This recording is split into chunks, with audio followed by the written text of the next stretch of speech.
យល់យ៉ាងណាដែរបងប្អូនចំពោះរឿងនេះស្ត្រីម្នាក់កំពុងតែឈឺស្រាប់តែម្ចាស់ប្រេនល្បីឲ្យក្មេងតូចយកលេទៅឲ្យដើម្បីសួរសុខទុក្ខមានអីគាត់ក្រវែងចោលនៅនឹងមុខរហូតម្នាក់រត់បាត់ជើងសោព្រាតដោយសារតែរឿងហេតុគឺបែបនេះការពេលថ្មីនេះមានរឿងកើតឡើងស្ទើរតែមិនគួរឲ្យជឿតែម្ដងបងប្អូនខណៈដែលស្រីស្អាតសាច់សក់ខ្ចីម្ចាស់ប្រេនលេក្លូតា X20 បានប្រែឲ្យក្មេងតូចយកលេទៅឲ្យបងស្រីម្នាក់ដែលមុខគាត់មានស្នាមបណ្ដាលមុខពីការដួលម៉ូតូហើយបងស្រីគាត់ក៏ជាអ្នកធ្វើ content ចូលចិត្តញ៉ាំហូបឡើងទំនងដែលមានការគ្រប់គ្រងច្រើនខ្លាំងផងដែរពីសំណាក់ពុកម៉ែបងប្អូនគ្រាន់តែក្មេងតូចទៅដល់ភ្លាមស្រាប់ពេលគាត់កំពុងតែឈឺនៅមួយកន្លែងក្មេងតូចប្រពន្ធពូឆៃក៏បានជូនលេមួយកញ្ចប់ដែល CEO លេក្លូតា X20 លាប3ថ្ងៃសក់ស្លេកយកទៅឲ្យដើម្បីទុកលាបតែជួបរឿងនឹកស្មានមិនដល់បែបនេះបងកំពុងឈឺណាយកលេបង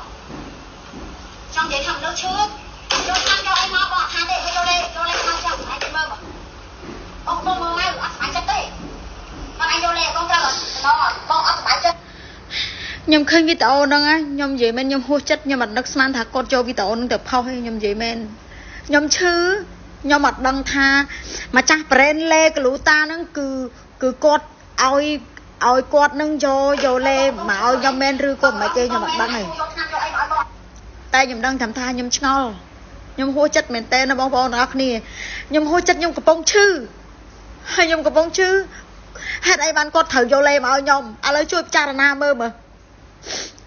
ខ្ញុំអត់ដឹងថាម្ចាស់ប្រេននឹងគាត់យកមកឲ្យខ្ញុំពិតមែនឬមួយក៏គាត់ចង់យកមកឲ្យខ្ញុំខ្លួនឯងដើម្បីផលប្រយោជន៍ខ្លួនឯងទេពីព្រោះអី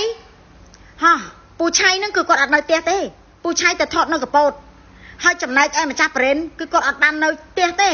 គាត់ទៅណាគាត់ទៅតែកែវហេតុអីបានម្នាក់ស្រីហ្នឹងហេតុអីបានក្មេងតូចហ្នឹងយកលេក្លូតាហ្នឹងមកឲ្យខ្ញុំប្រាប់ថាម្ចាស់ប្រេនអ្នកយកមកឲ្យខ្ញុំហើយខ្ញុំសួរមកគិតអីគេទុកខ្ញុំជាអីគេទុកខ្ញុំជាទីផ្សារមែនទុកខ្ញុំជាទីផ្សារសម្រាប់អូស៊ីមែនខ្ញុំឈឺគេមកមើលខ្ញុំនិយាយមែនគេមកមើលខ្ញុំគ្រប់គ្នាខ្ញុំសួរមើលគេមិនយករបស់ធ្វើខ្លួនមកឲ្យខ្ញុំដែរ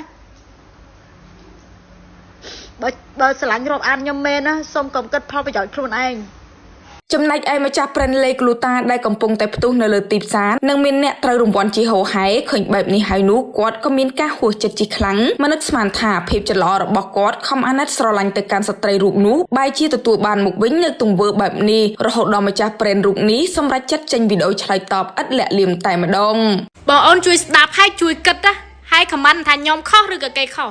ខ្ញុំកំពុងដេកនឹងកទីលហេតុអីក៏មិនជួយស្ដាប់ឲ្យខ្ញុំយកលេមកឲ្យខ្ញុំនេះទាំងខ្លួនឯងអ្នកលក់លេនេះគាត់ថាគាត់ឈឺអើយមិនយកថ្នាំឲ្យគាត់ហើយមិនបានខ្ញុំអ្នកលក់លេមិនយកបើខ្ញុំអ្នកលក់លេហ្នឹងមិនយកលេឲ្យទៅយកថ្នាំឲ្យខ្ញុំមិនចេះពេទ្យហ្នឹងមិនលេបទៅខុសបច្ចេកទេសហើយខ្ញុំអត់ជឿថាម្ចាស់ប្រេនហ្នឹងគាត់អ្នកឲ្យខ្ញុំយកមកគាត់អ្នកឲ្យម្នាក់ហ្នឹងយកមកឲ្យម្នាក់ហ្នឹងគាត់ខឹងក្មេងតូចយកលេទៅឲ្យគាត់ថាមិនជឿថាខ្ញុំហ្នឹងអ្នកឲ្យយកទេយកទៅឲ្យគាត់ទេគឺខ្ញុំឲ្យគាត់យកទៅឲ្យមែនព្រោះកឆាយមិនឲ្យទេថាយកលេទៅឲ្យគាត់ទៅក្រែងពេកគាត់ជាលាបទៅបាត់ស្នាមហើយជួយមើលគ្នាផងអានេះដូចថាចេះប្តីតាណាបាត់ហើយអត់មានអ្នកមើលថែទេឲ្យប្រពន្ធណែខ្ញុំគិតចេះគិតស្រឡាញ់ខំស្រឡាញ់ខំអាណិតទេឥ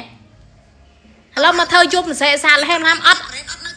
ខ្ញុំអត់នៅផ្ទះទេខ្ញុំនៅតកែវហ្នឹងម្នាក់ឯងខ្ញុំឲ្យវាទៅឲ្យទៅមើលមានន័យថាខ្ញុំអ្នកឲ្យទៅឈឺនេះយំសោកមិនសមសួនសោះយកវីដេអូខ្ញុំទៅផុសទៀតឲ្យគេជេរខ្ញុំគ្រប់គ្នាចេះចាឥឡូវបងប្អូនខមមិនម្នាក់មួយមកបើខ្ញុំខុសខ្ញុំទទួលខុសហើយនិយាយថាយកគាត់ធ្វើទីផ្សារណូពេលយកទៅឲ្យនេះគ្មានអាណាគេថតទេគប់ខ្ទេចទីបានគេថតព្រោះគាត់ត្រូវការផុសតាងថាគាត់នឹងចរិតមិនថតឲ្យខ្ញុំមើលបានត្រូវអត់មានមកទីផ្សារជាមួយទេដើម្បីផលប្រយោជន៍ខ្លួនឯងមែនហើយសួរបានផលប្រយោជន៍អីនេះបានមានស្អីឲ្យផលប្រយោជន៍ឲ្យខ្ញុំសួរនេះឥឡូវបើសិនជាម្ចាស់ប្រេនអ្នកឲ្យយកមកមែនឲ្យគាត់បកស្រាយជាមួយខ្ញុំមកឥឡូវខ្ញុំបកស្រាយខ្ញុំជាអ្នកយកទៅឲ្យជាសាធារណៈឲ្យខ្ញុំខ្លាំងគេអញ្ចឹងផុសបើយើងចរិតអញ្ចឹងយកទៅឲ្យធ្វើចរិតអញ្ចឹងផុសទៅខ្ញុំអត់ខ្វល់ទេខ្ញុំឲ្យកូនចៅខ្ញុំផុសចោះ